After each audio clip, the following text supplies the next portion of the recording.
Assalamualaikum anak-anakku semuanya. Apa kabar? Semoga semuanya baik-baik aja ya.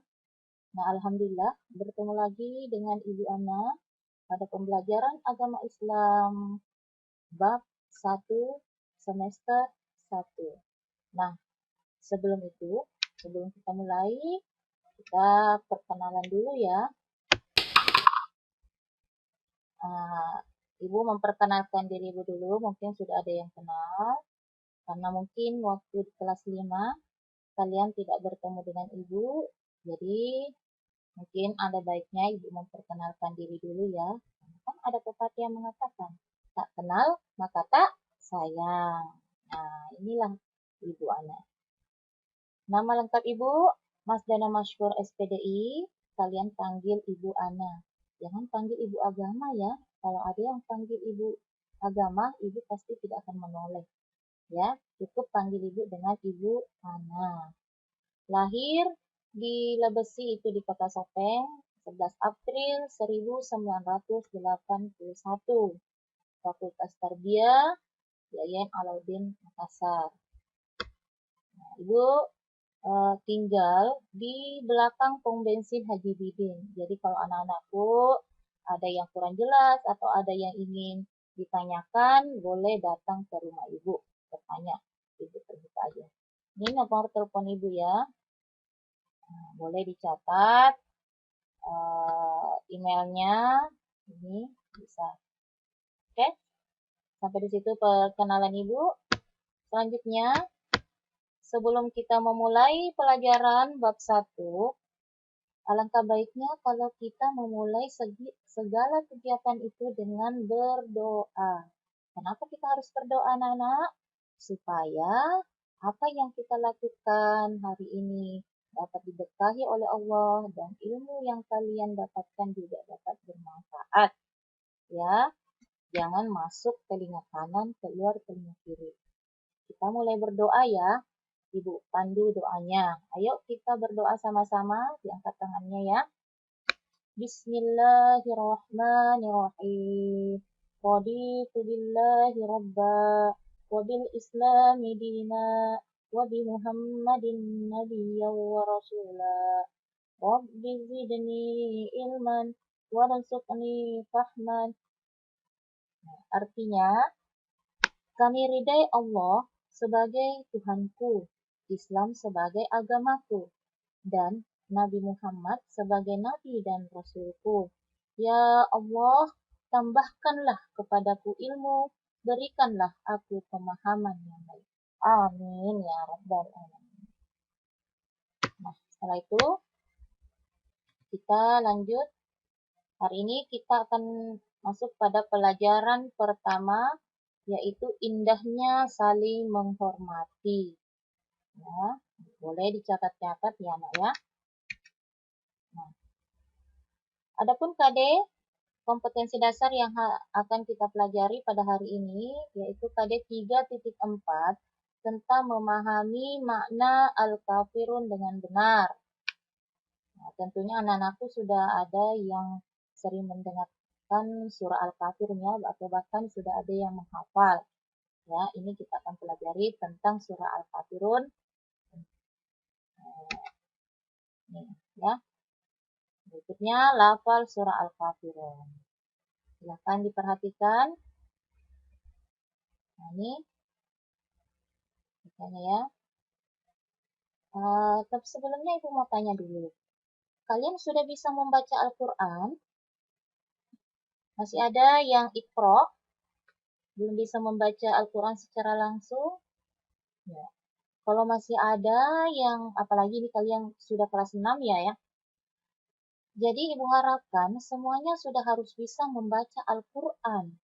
Ya, karena kalian sudah di kelas 6. Bagi yang belum bisa membaca Al-Quran secara langsung, atau masih Iqra 1, 2, atau 3, Ibu harapkan diperlancar mengajinya ya. Harus lebih rajin lagi mengaji. Ya, supaya bisa lancar membaca Al-Quran. Karena nanti akan Ibu teks itu baca tulis Al-Qurannya. Ya, ini tes surah Al-Kafirun. Ini tes secara utuh. Dengarkan dulu ya, kita dengarkan. Ayo dengarkan bersama bacaan surah Al-Kafirun. Silahkan disimak baik-baik, perhatikan tajwidnya ya. Nanti akan Ibu suruh hafal ini ayatnya. Selamat mendengarkan. قل يا أيها الكافرون لا أعبد ما تعبدون ولا أنتم عابدون ما أعبد ولا أنا عابد Perhatikan ما ini yang Ibu tunjuk ya. عبدتم ولا أنتم عابدون ما أعبد لكم دينكم ولي دين. Iya. Nah, demikianlah tadi pembacaan surah Al-Kafirun. Tentunya anak-anakku sudah bisa ya.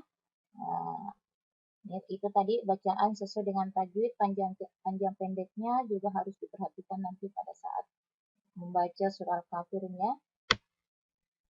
Nanti akan Ibu tugaskan untuk menghafal. Ini perhatikan.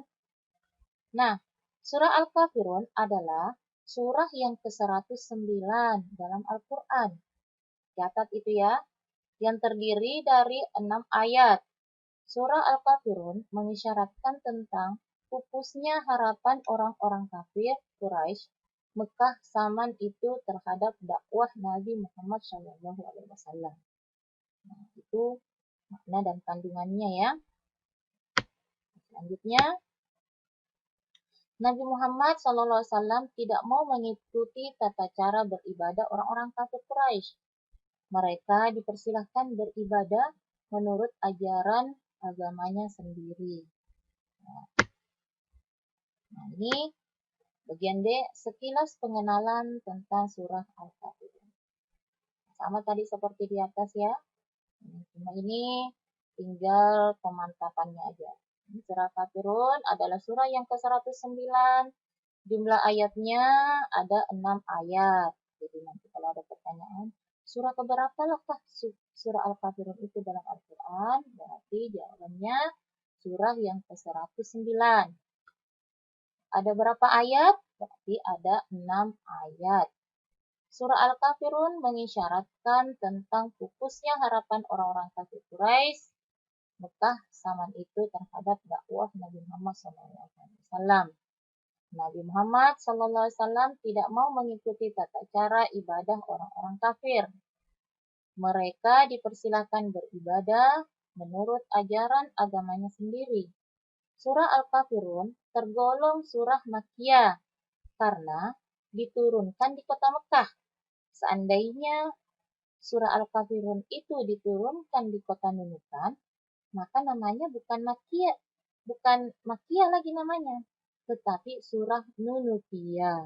Tapi tidak ada surah yang diturunkan di kota Nunukan ya. Surah itu hanya turun di 2 kota, yaitu turun di kota Mekah, namanya surah Makkiyah, dan yang kedua yang turun di kota Madinah, namanya surah Madaniyah. Nah, kebetulan surah Al-Kafirun itu diturunkan di kota Mekah, maka namanya surah Makkiyah.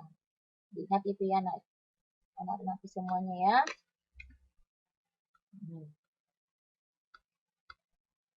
Surah Al-Kafirun itu kenapa dikatakan surah Al-Kafirun? Itu diambil dari perkataan Al-Kafirun yang terdapat pada ayat surah pertama. Yaitu ayat pertama surah Al-Kafirun itu Qul ya ayyuhal kafirun. Jadi kata Al-Kafirun itu diambil dari ayat pertama. Nah, ini tadi kandungan lebih singkat lagi ya, kandungan surah Al-Kafirunnya.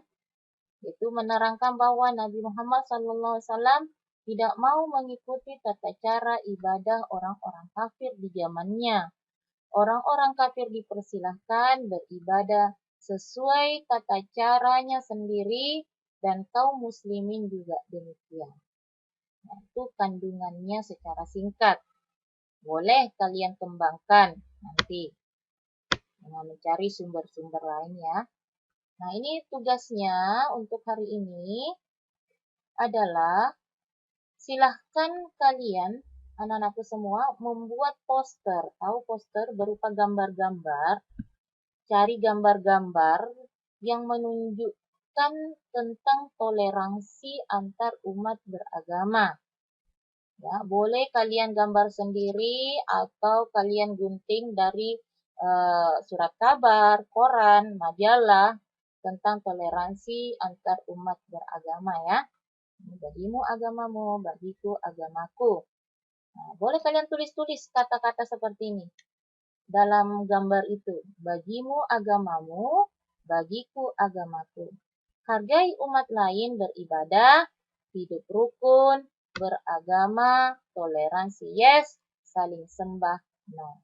Ini nanti kata-kata ini kalian buat berupa poster, kalian gambar-gambar atau kalian tulis dengan secantik mungkin. Ibu harapkan kreativitas kalian di sini ya.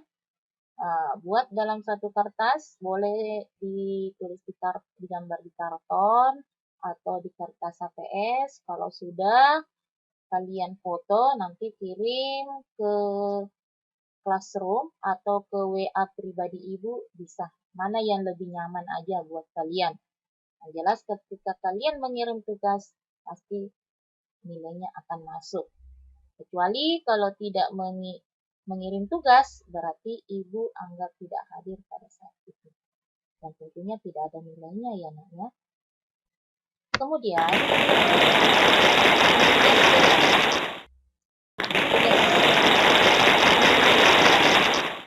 tugas berikutnya lagi, tugas tambahan adalah ibu harapkan kalian menulis surah Al-Kafirun. Tulis ayatnya ya. Tulis ayatnya tadi, surah Al-Kafirun dengan baik, dengan tulisan indah. Kemudian kalian tulis kandungan surah Al-Kafirun itu. Nah, ini tadi ada beberapa kandungan Al-Kafirun yang sudah ibu jelaskan ya. Boleh cari sumber lain dari internet, terserah sesuai dengan apa yang kalian pahami tentang kandungan surah Al-Kafirun. Perlu anak-anakku ingat semua bahwa kandungan itu beda dengan arti. Ya, bukan artinya ya, tetapi kandungan isi dari surah Al-Kafirun itu yang menceritakan tentang apa. Bukan arti secara keseluruhan ayat per ayat, tetapi kandungannya ya. Jadi itu tugasnya untuk hari ini. Diulangi, yang pertama adalah membuat poster, kemudian yang kedua adalah menulis ayat surah Al-Kafirun beserta kandungannya. Ya, itu aja ya tugasnya untuk hari ini. Selamat belajar. Jangan cepat menyerah. Insya Allah kalau kalian berusaha pasti akan bisa. Ya, terima kasih. Kita tutup dengan mengucapkan Alhamdulillahirrabbilalamin. Assalamualaikum warahmatullahi wabarakatuh.